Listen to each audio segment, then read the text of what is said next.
नमस्कार. आज थोडासा अभ्यास करत असताना एक छान ओवी सापडली. ती ओवी अशी आहे, इंद्रिय व्यापार ज्ञाने होती, ते ज्ञान वेचले विषयासक्ती, ते विषय आसक्ती ज्याची उडे, त्या नाव चित्तशुद्धी जोडे, ते हृदयी हरी आतुडे, सर्वा सापडे परमात्मा मग. आपण सर्वजण अध्यात्माचा कोणत्या ना कोणत्या तरी पद्धतीने अभ्यास करत असतो किंवा अध्यात्माची आवड असते. या सगळ्या साधनेचा, उपासनेचा जो मूळ हेतू आहे तो हा आहे की आपल्याला ईश्वराचं दर्शन व्हावं किंवा ईश्वराचं ज्ञान प्राप्त व्हावं किंवा परमात्म्याची प्राप्ती व्हावी किंवा परमात्म्याचं ज्ञान व्हावं किंवा त्याचा अनुभव यावा, अशा प्रकारचा हेतू असतो. त्यामुळे सर्वजण वेगवेगळ्या प्रकारच्या साधना आणि उपासना करत असतात.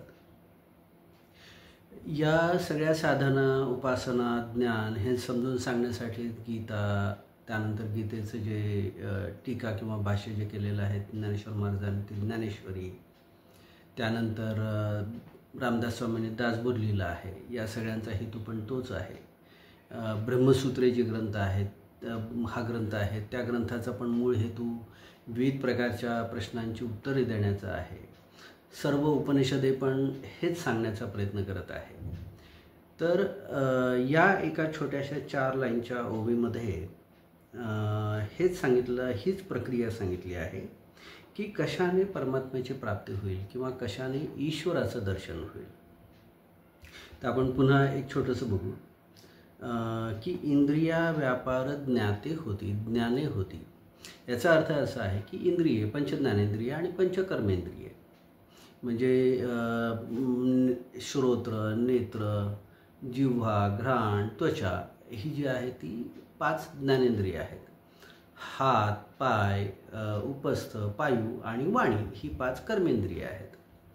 आता या 5 ज्ञानेंद्रिये आणि 5 कर्मेंद्रियांची जी प्रवृत्ती असते ती प्रवृत्ती फक्त ज्ञानामुळे होते.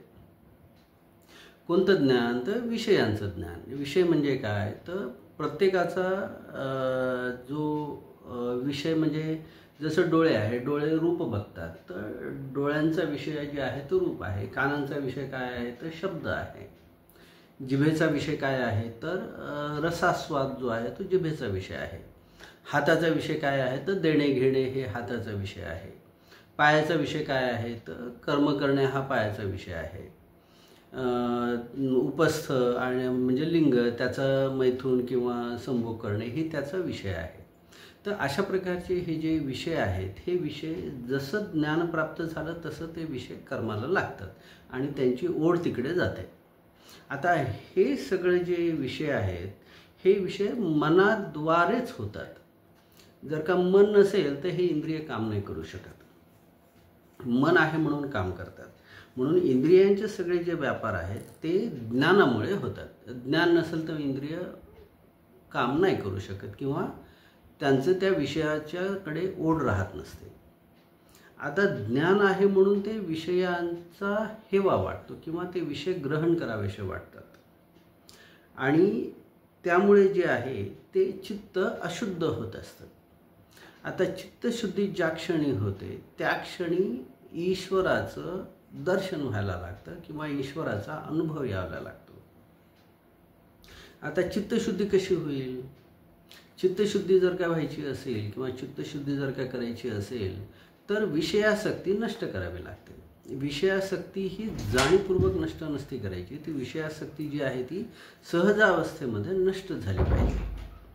आता विषयासक्ती ज्यावेळेस नष्ट होईल त्यावेळेस चित्तशुद्धी होते. चित्तशुद्धी झाली की हरी जो आहे तो हृदयामध्ये येतो आणि मग परमात्म्याशी आपली जोड होऊन जाते. अशा प्रकारची एक छोटीशी शृंखला आहे. आता हे सगळं करायचं कसं हा प्रश्न आहे की असं काय केलं ज्यामुळे की इंद्रियांची जी आसक्ती आहे, विषयासक्ती आहे किंवा विषयांची जी ओढ आहे ती ओढ नष्ट होईल. मग त्यासाठी आपल्याकडे वेगवेगळी साधने, उपासने आहेत. खूप वेगवेगळे संत किंवा जे साधक आहेत ते वेगवेगळ्या पद्धतीने सांगण्याचा प्रयत्न करत आहेत. तर यातली सर्वात महत्त्वाची किंवा सर्वांनी जाणलेली साधना म्हणजे ती जी आहे ती एकादशीची साधना. आता एकादशीचा उपवास असं आपण म्हणतो. एकादशीचा उपवास, यामध्ये एकादशी जो आहे हा संस्कृत शब्द आहे. एकादश म्हणजे 11 आणि उपवास हा सुद्धा जो आहे हा संस्कृत शब्द आहे. वास म्हणजे राहणे किंवा ठेवणे किंवा संबंध, अशा प्रकारचा वास याचा शब्दाचा अर्थ आहे. आणि उप म्हणजे जोडून किंवा साईड, अशा पद्धतीचा उपवास म्हणजे किंवा बाजूला किंवा जवळ बसणे, अशा प्रकारचा अर्थ आहे. तर एकादशीचा उपवास, तर एकादशीच्या उपवासाने चित्तशुद्धी होते, ही संकल्पना आहे. आता आपण बघू की एकादशीने चित्तशुद्धी कशी होईल. आता त्याच्या आधी आपल्याला बघावं लागेल की एकादश म्हणजे काय. आता चंद्राचे प्रतिपदेपासून ते पौर्णिमेपर्यंत चंद्र हा वाढत जातो.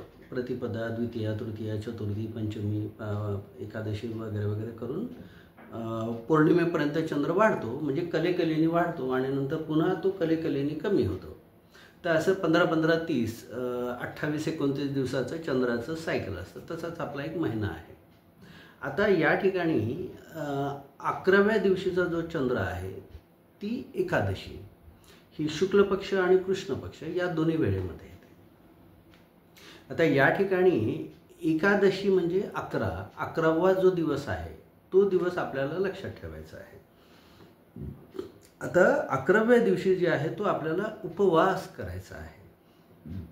उपवास करायचा म्हणजे जवळ राहायचं. कुणाचं राहायचं आहे तर हृदयस्थ परमात्म्याच्या जवळ राहायचं, अशा प्रकारे आपण संकल्पना धरून घेऊ. हृदय कुठे आहे. हृदय म्हणजे आपलं जे ठकठक ठकठक ठकठक करतं ते हृदय आपण म्हणू शकू. पण मुळात हृदयाची संकल्पना अजून थोडीशी वेगळी आहे. तर आपण ईश्वराच्या जवळ राहू अशा प्रकारची संकल्पना करू. ईश्वर कुठे आहे तर सर्वांच्या हृदय वास करतो म्हणजे राहतो. अशा प्रकारे सर्वांना माहिती आहे किंवा सर्वजण समजून जातात की परमेश्वर जो आहे ते सर्वांच्या हृदयामध्ये स्थित आहे. मग त्याच्या जवळ राहण्याचा प्रयत्न करायचा. आता चित्तशुद्धी झाल्यानंतर ईश्वराचा अनुभव येतो किंवा ईश्वराचं ज्ञान होतं किंवा परमात्म्याचं दर्शन होतं. मग ते कुठे आहे ते हृदयात आहे. आता मग चित्ताचा आणि हृदयाचा संबंध आहे. आता चित्त शुद्ध झालं की मग परमात्म्याचं दर्शन होतं. आता चित्त शुद्ध जर का करायचं असतं म्हणजे काय करायचं. आधी चित्त म्हणजे काय आपण बघू. आता चित्त म्हणजे ही जी पंचज्ञानेंद्रिय जी आहेत, नेत्र हे वाग्भवकूट म्हणते, याला ललिता सहस्रनामामध्ये वाग्भवकूट असं म्हणतात. म्हणजे पंचज्ञानेंद्रियांच्याद्वारे जे काही ग्रहण होतं ते मनाद्वारे चित्तामध्ये जातं. चित्त म्हणजे एक अथांग असा समुद्र असं समजून घ्या. ज्या ठिकाणी पंचज्ञानेंद्रियांच्याद्वारे जे काही ग्रहण होतं ते त्या चित्तामध्ये जातं. आणि चित्तामध्ये मग डोळ्यांचं रूप जे आहे त्याचं एक भाग आहे, कानाने ऐकलं त्याचा एक भाग आहे, वास घेतला त्याचा एक भाग आहे, रसनेंद्रियाचा एक भाग आहे. असं ते खूप विशाल असं चित्त आहे. आणि त्या चित्तामध्ये हे सगळे जे ज्ञान आहे ते ज्ञान जातं आणि चित्त जे आहे ते अशुद्ध होतं असं समजून घ्यायचं. आता चित्त शुद्ध कशाने होईल. जोपर्यंत ते चित्त जे आहे ते आपण गाळणीने गाळून किंवा अग्नीची प्रक्रिया करून किंवा अजून जे काही उपाय असतील त्या सगळ्या उपायांनी जोपर्यंत चित्त जे आहे ते निर्मळ करणार नाही तोपर्यंत ते शुद्ध होणार नाही. आता असं उदाहरण घ्या की एका भांड्यामध्ये पाणी घेतलं आणि 5 वेगवेगळे प्रकारचे रंग, जसे पंचज्ञानेंद्रियांच्याकडून जे ज्ञान ग्रहण होतं त्याचा एक रंग समजून घ्या. तर जे काही ग्रहण केलं ते त्या एक रंग त्या पाण्यामध्ये टाकला तर पाण्याचा रंग कसा होईल, काळा वगैरे काहीतरी विचित्र रंग होऊन जाईल, निर्मळ नाही राहणार. तर ते जे पाणी आहे ते पाणी म्हणजे चित्त. आणि ते चित्त कसं झालं, अशुद्ध झालं. कशामुळे अशुद्ध झालं तर ज्ञानामुळे अशुद्ध झालं. कोणत्या ज्ञानामुळे अशुद्ध झालं तर ज्ञानेंद्रियांच्याद्वारे विषयांचं जे ज्ञान असतं ते विषयांचं ज्ञान घेतल्यामुळे ते जे चित्त आहे ते अशुद्ध झालं. आता चित्तशुद्ध आपोआप होत नसतं. चित्तशुद्ध जे आहे ते आपोआप होत नसतं. अजून एक उदाहरण घ्यायचं म्हणजे समजा आरसा आहे. आरशामध्ये आपण आपलं प्रतिबिंब बघतो आणि आरशावर जर का काजळी चढली, धूळ चढली तर तो आपल्याला दिसणार नाही. तर ते चित्त अशुद्ध झालं असं समजून घ्यायचं. तर त्यापेक्षा आरशापेक्षा ही जी पाण्याची जी उपमा ती खूप चांगली आहे. तर ते जे पाणी आहे अशुद्ध झालेलं, ते अशुद्ध झालेलं पाणी जे आहे ते शुद्ध केल्याशिवाय परमात्म्याचं दर्शन होणार नाही, ईश्वराचं दर्शन होणार नाही. मग चित्त शुद्ध करायचं. तर चित्त शुद्ध करण्यासाठी ज्या ज्या वेगवेगळ्या प्रकारच्या साधना आहेत त्या वेगवेगळ्या प्रकारच्या साधना एकत्र जर का करण्याचा प्रयत्न केला किंवा आळीपाळीने करण्याचा प्रयत्न केला किंवा जसं जमेल तसं अधिकाधिक प्रयत्न केला तर चित्त शुद्ध होऊ शकतं. मग त्यासाठी फार प्रचलित जो मार्ग आहे तो म्हणजे एकादशीचा उपवास. एकादशीचा उपवास म्हणजे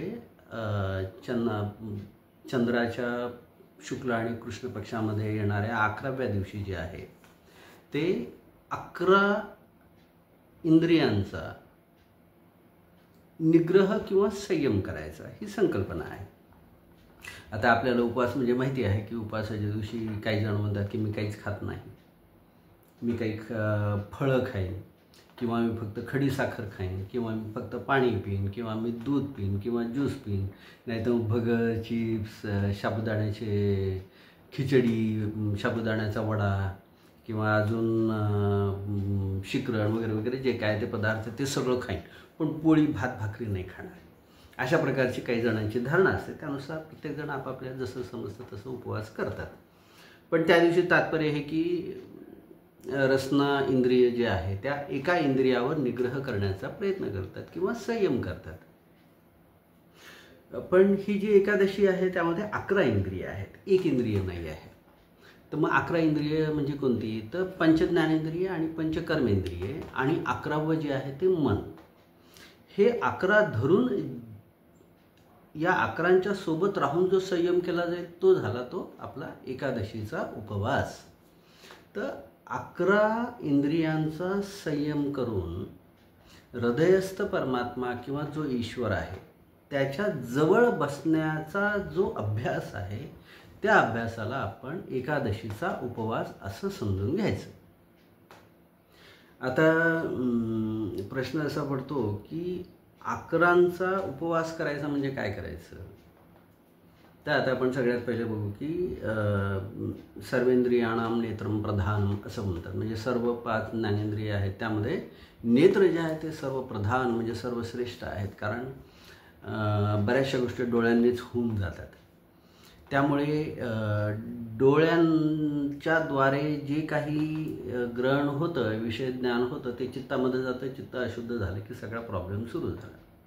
मग आता काय करायचं आहे की डोळ्यांच्या द्वारे असंच बघायचं जे ईश्वराच्या संबंधित आहे.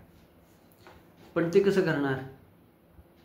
मग त्यासाठी वेगवेगळे मार्ग आपण शोधून काढू शकतो.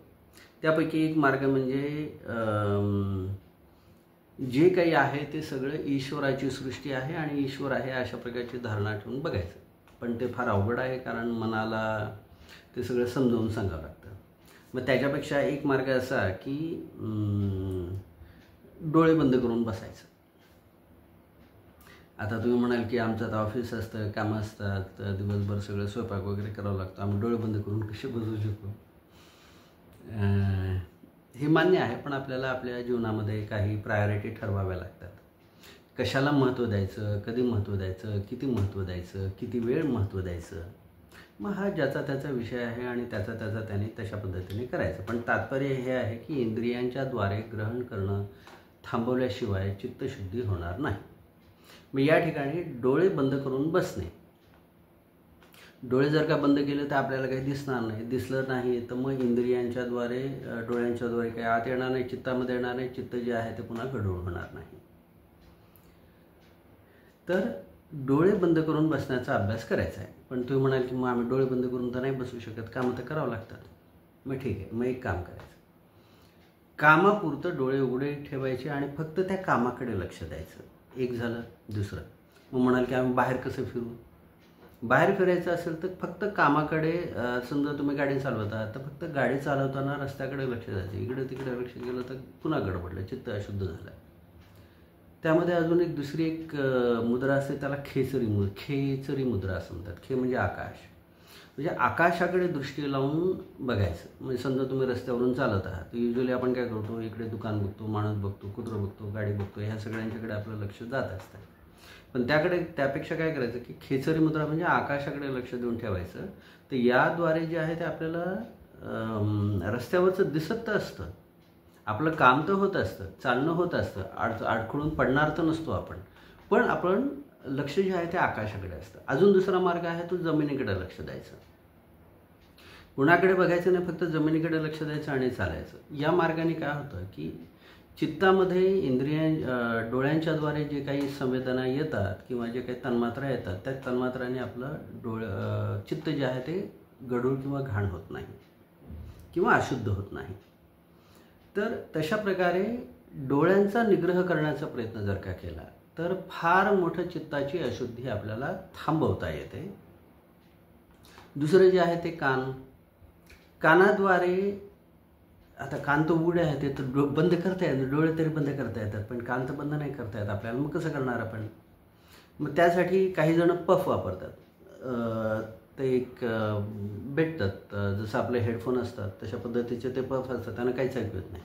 बाजूचा बोलला तरी ऐकू येत नाही, मोठा बॉम्ब फुटला तरी ऐकू येत नाही. तर वेगवेगळ्या प्रकारचे पफ असतात. इंडस्ट्रीमध्ये बरेच जण पफ वापरतात, जिथे खूप नॉईज असतो ते नॉईज कमी करण्यासाठी वापरतात. काही जण कानामध्ये बोळे टाकून पण ठेवू शकतात.